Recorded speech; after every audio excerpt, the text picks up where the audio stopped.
and the tidbit of the week is called Voice of Truth. So, I just want to take a few minutes tonight to encourage all of you. I try to always notice the beauty in the world because I believe that it can always be found if you look for it. But I can't help but feel a lot of heaviness in the world too lately, and maybe you guys can feel that too. Well, today I don't know if it was the weather or what, but I was riding the struggle bus today. How many of you are familiar with the struggle bus? Type yes in the comments. I know we've all ridden the struggle bus from time to time. And for me, it could just be that I'm in Montana and it's been snowing for 2 days straight here.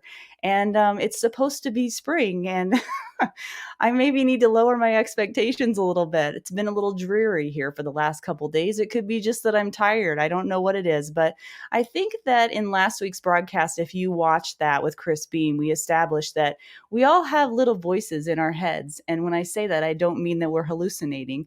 I mean that we tend to have negative and positive thoughts in our heads. And some of us are aware of that and some of us aren't. But we all have the capability to choose what to listen to. Many times the negative outweighs the positive if we aren't aware of what we are focusing on. And in a past interview with Brian Hill, he said that it takes 3 positive thoughts to override a negative one, and that we're naturally wired to be negative by nature, mostly as a survival mechanism. Well, I was fighting some of those thoughts today. And I'm just being real. I'm just being honest because we all have days that aren't so great and we have days that are awesome, and I'll celebrate the good ones and I'll share the bad ones if there's something that I think you can learn from it too. If you've never had any thoughts of not being good enough, of procrastinating or justifying not doing something that you don't want to do, then you're just not human. So shout out in the comments if you know what I'm talking about, because I bet all of you can relate to this. Think of something that you have or haven't done lately and how you may have been really good at justifying it away instead of facing it head on. Well, today I didn't really want to get my butt out of the office chair. I was busy editing and doing other things, and I just thought I'm too busy to go work out. And I was completely overwhelmed with my to-do list that I was afraid I may never see the end of. And my excuse was I'm just too busy. How many of you have had that excuse before? But really, if I'm being honest, that really wasn't it. Then I looked at the workout for the day and it had wall balls in it. And I thought to myself, well, I can't do wall balls at my house, so I guess I just can't do it, right? Wrong. I finally decided to be honest with myself. And after a little nagging voice, which we'll call the voice of truth, in my head said, no, you can do this. You can modify this. You just don't want to. And then something switched in my head.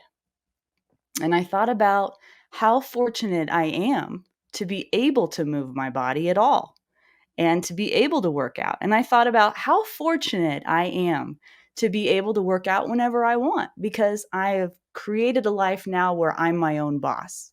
And then I thought about how fortunate I am that I'm healthy enough and I feel good enough to get up and work out. And I realized I should be rejoicing at the opportunity to do this rather than dreading it. So my tune changed. And suddenly I had no excuses not to do it because I chose to change my focus. Now, was the workout fun? No, I really didn't enjoy it. But was I glad I did it? Absolutely. And am I still fighting negative thoughts? Yeah, now and again I do. But my point in saying all of this is that you may not know this, and it may not feel like this at times, but you do have a choice. You truly have a choice. And this is not about working out. I hope you know that. This is about anything in life that you're struggling with, right? It has nothing to do with working out. That was just my example. But think of an area in your life that you would like to get better in. And remind yourself that you can choose to waller in your own excuses and lie to yourself. You can listen to the voices that tell you that you aren't good enough, that you're not strong enough, whatever they may say. But that only comes to pass if you choose to believe it. I want to encourage you tonight to choose to listen to the voice of truth. And the truth is that you can do more than you ever thought possible. But first, you have to really believe you can.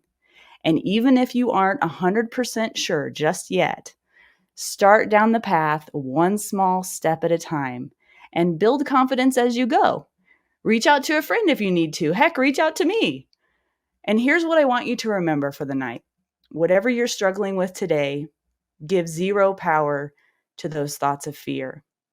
Know that struggling is part of growth. And finally, instead of listening to the voices of doubt, choose to live in a spirit of truth. And remember, you're not the only one. So I hope this helps somebody out there tonight. I don't know why, but I felt like I had to say that. So there's my tidbit of the week.